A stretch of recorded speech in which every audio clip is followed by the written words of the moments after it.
नमश्चंडिकाय। 8वां अध्याय रक्त बीज वध। ध्यान। मैं अणिमा आदि सिद्धमयी किरणों से आवृत भवानी का ध्यान करता हूँ। उनके शरीर का रंग लाल है, नेत्रों में करुणा लहरा रही है तथा हाथों में पाश, अंकुश, बाण और धनुष शोभा पाते हैं। ओम नमश्चंडिकाय। ऋषि कहते हैं, चंड और मुंड नामक दैत्यों के मारे जाने तथा बहुत सी सेना का संहार हो जाने पर दैत्यों के राजा प्रतापी शुंभ के मन में बड़ा क्रोध हुआ और उसने दैत्यों की संपूर्ण सेना को युद्ध के लिए कूच करने की आज्ञा दी। वह बोला, आज उदायुद्ध नाम के 86 दैत्य सेनापति अपनी सेनाओं के साथ युद्ध के लिए प्रस्थान करे। कंबु नाम वाले दैत्य के 84 सेना नायक अपनी वाहिनी से घिरे हुए यात्रा करें। 50 कोटि वीर कुल के और 100 ध्रोम कुल के असुर सेनापति मेरी आज्ञा से सेना सहित कूच करें। कालक, दोहर्द, मौर्य और कालके असुर भी युद्ध के लिए तैयार हो मेरी आज्ञा से तुरंत प्रस्थान करें। भयानक शासन करने वाला असुर राज शुंभ इस प्रकार आज्ञा दे सहस्त्रों बड़ी बड़ी सेनाओं के साथ युद्ध के लिए प्रस्थित हुआ। उसकी अत्यंत भयंकर सेना आती देख चंडिका ने अपने धनुष की टंकार से पृथ्वी और आकाश के बीच का भाग गुंजा दिया। राजन, तदंतर देवी के सिंह ने बड़े जोर जोर से दहाड़ना आरंभ किया। फिर अंबिका ने घंटे के शब्द से उस ध्वनि की ओर और भी बढ़ा दिया। धनुष की टंकार, सिंह की दहाड़ और घंटे की ध्वनि से संपूर्ण दिशाएं गूंज उठी। उस भयंकर शब्द से काली ने अपने विकराल मुख को और भी बढ़ा लिया तथा इस प्रकार वे विजयिनी हुई। उस तुमुल नाद को सुनकर दैत्यों की सेनाओं में चारों ओर से आकर चंडिका देवी, सिंह तथा काली देवी को क्रोध पूर्वक घेर लिया।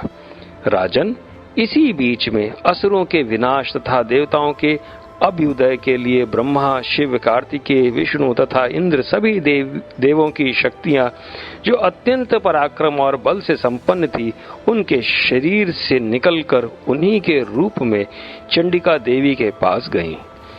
जिस देवता का जैसा रूप, जैसी वेशभूषा और जैसा वाहन है, ठीक वैसे ही साधनों से संपन्न हो उसकी शक्ति असुरों से युद्ध करने के लिए आई।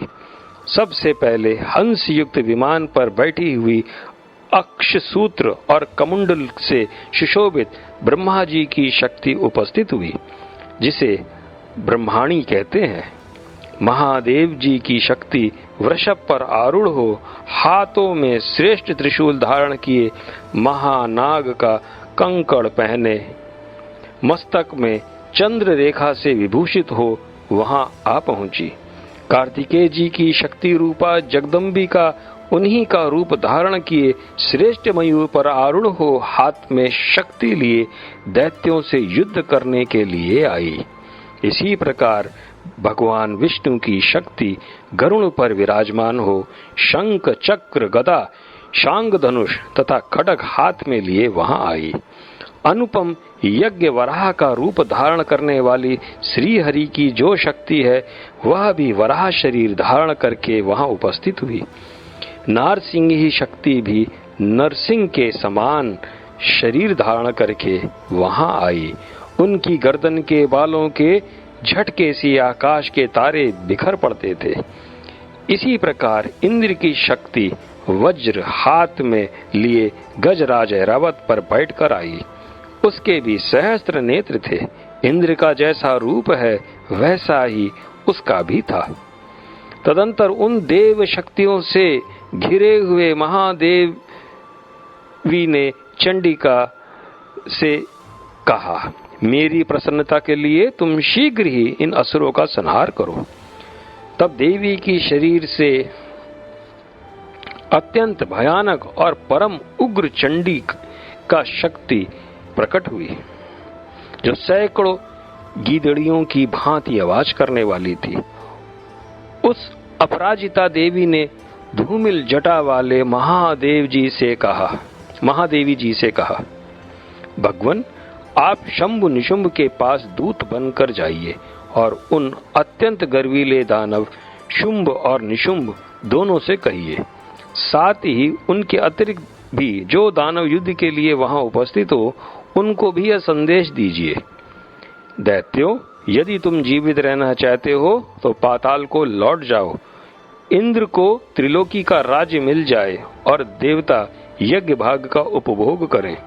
यदि बल के घमंड में आकर तुम युद्ध की अभिलाषा रखते हो तो आओ, मेरी शिवाएं तुम्हारे कच्चे मांस से तृप्त हो। क्योंकि उस देवी ने भगवान शिव को दूत के कार्य में नियुक्त किया था, इसलिए वह शिवदूती के नाम से संसार में विख्यात हुए। वे महादैत्य भी भगवान शिव के मुंह से देवी के वचन सुनकर क्रोध में भर गए और जहां कात्यायनी विराजमान थी उस ओर बढ़े। तदंतर वे दैत्य अमर में भरकर पहले ही देवी के ऊपर बाण, शक्ति और रिष्टि आदि अस्त्रों की वृष्टि करने लगे। तब देवी ने भी खेल खेल में ही धनुष की टंकार की और उससे छोड़े हुए बड़े बड़े बाणों द्वारा दैत्यों के चलाए हुए बाण, शूल, शक्ति और फरसों को काट डाला। फिर काली उनके आगे होकर शत्रुओं को शूल के प्रहार से विदीर्ण करने लगी और खटवांग से उनका कचूमर निकालती हुई रणभूमि में विचरने लगी। ब्राह्मणी भी जिस जिस ओर दौड़ती उसी ओर अपने कमंडलू का जल छिड़ककर शत्रुओं के ओज और पराक्रम को नष्ट कर देती थी। माहेश्वरी ने त्रिशूल से तथा वैष्णवी ने चक्र से और अत्यंत क्रोध में भरी हुई कुमार कार्तिकेय की शक्ति से दैत्यों का संहार आरंभ किया। इंद्र शक्ति के व्रज प्रहार से विदीर्ण हो सैकड़ों दैत्य दानव रक्त की धारा बहाते हुए पृथ्वी पर सो गए। वाराही शक्ति ने कितनों को अपने थूथन की मार से नष्ट किया, डाढ़ों के अग्रभाग से कितनों की छाती छेद डाली तथा कितने ही दैत्य उसके चक्र की चोट से विदीर्ण होकर गिर पड़े। नारसिंही भी दूसरे महादैत्यों को अपने नखों से विदीर्ण करके खाती और सिंहनाद से दिशाओं एवं आकाश को गुंजाती हुई युद्ध क्षेत्र में विचरने लगी। कितने ही असुर शिवदूती के प्रचंड अट्टहास से अत्यंत भयभीत हो पृथ्वी पर गिर पड़े और गिरने पर उन्हें शिवदूती ने उस समय अपना ग्रास बना लिया। इस प्रकार क्रोध में भरे हुए मातृगणों को नाना प्रकार के उपायों से बड़े बड़े असुरों का मर्दन करते देख दैत्य सैनिक भाग खड़े हुए। मातृगणों से पीड़ित दैत्यों को युद्ध से भागते देख रक्तबीज नामक महादैत्य क्रोध में भरकर युद्ध करने के लिए आया। उसके शरीर से जब रक्त की बूंद पृथ्वी पर गिरती, तब उसी के समान शक्तिशाली एक दूसरा महादैत्य पृथ्वी पर पैदा हो जाता। महासुर रक्तबीज हाथ में गदा लेकर इंद्र शक्ति के साथ युद्ध करने लगा। तब इंद्री ने अपने वज्र से रक्तबीज को मारा। वज्र से घायल होने पर उसके शरीर से बहुत सा रक्त चूने लगा और उसी के समान रूप तथा पराक्रम वाले योद्धा उत्पन्न होने लगे। उसके शरीर से रक्त की जितनी बूंदें गिरी उतने ही पुरुष उत्पन्न हो गए। वे सब रक्त बीज के समान ही वीरवान, बलवान तथा पराक्रमी थे। वे रक्त से उत्पन्न होने वाले पुरुष भी अत्यंत भयंकर अस्त्र शस्त्रों का प्रहार करते हुए वहां मातृगणों के साथ घोर युद्ध करने लगे। पुनः वज्र के प्रहार से जब उसका मस्तक घायल हुआ तब रक्त बहने लगा और उससे हजारों पुरुष उत्पन्न हो गए। वैष्णवी ने युद्ध में रक्त बीज पर चक्र का प्रहार किया तथा इंद्री ने उस दैत्य सेनापति को गदा से चोट पहुंचाई। वैष्णवी के चक्र से घायल होने पर उसके शरीर से जो रक्त बहा, उससे जो उसी के बराबर आकार वाले सहस्त्रों महादैत्य प्रकट हुए, उनके द्वारा संपूर्ण जगत व्याप्त हो गया। कौमारी ने शक्ति से, वाराही ने खड्ग से और माहेश्वरी ने त्रिशूल से महादैत्य रक्त बीज को घायल किया। क्रोध में भरे हुए उस महादैत्य रक्त बीज ने भी गदा से सभी मात्र शक्तियों पर पृथक पृथक प्रहार किया। शक्ति और शूल आदि से अनेक बार घायल होने पर जो उसके शरीर से रक्त की धारा पृथ्वी पर गिरी, उससे भी निश्चय ही सैकड़ों असुर उत्पन्न हुए। इस प्रकार उस महादैत्य के रक्त से प्रकट हुए असुरों द्वारा संपूर्ण जगत व्याप्त हो गया। इससे उन देवताओं को बड़ा भय हुआ। देवताओं को उदास देख चंडिका ने काली से शीघ्रता पूर्वक कहा, चामुंडे, तुम अपना मुख और भी फैलाओ तथा मेरे शस्त्रपात से गिरने वाले रक्त बिंदुओं और उनसे उत्पन्न होने वाले महादैत्यों को तुम अपने इस उतावले मुख से खा जाओ। इस प्रकार रक्त से उत्पन्न होने वाले महादैत्यों का भक्षण करती हुई तुम रण में विचरती रहो। ऐसा करने से उस दैत्य का सारा रक्त क्षीण हो जाने पर वह स्वयं भी नष्ट हो जाएगा। उन भयंकर दैत्यों को जब तुम खा जाओगी, तब दूसरे नए दैत्य उत्पन्न नहीं हो सकेंगे।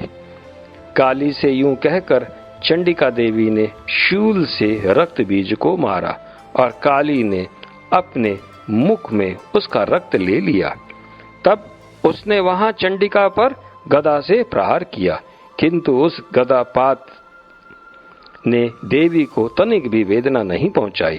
रक्त बीज के घायल शरीर से बहुत सा रक्त गिरा, किंतु ज्यों ही वह गिरा त्यों ही चामुंडा ने उसे अपने मुख में ले लिया। रक्त गिरने से काली के मुख में जो महादैत्य उत्पन्न हुए, उन्हें भी वह चट कर गई और उसने रक्त बीज का रक्त भी पी लिया।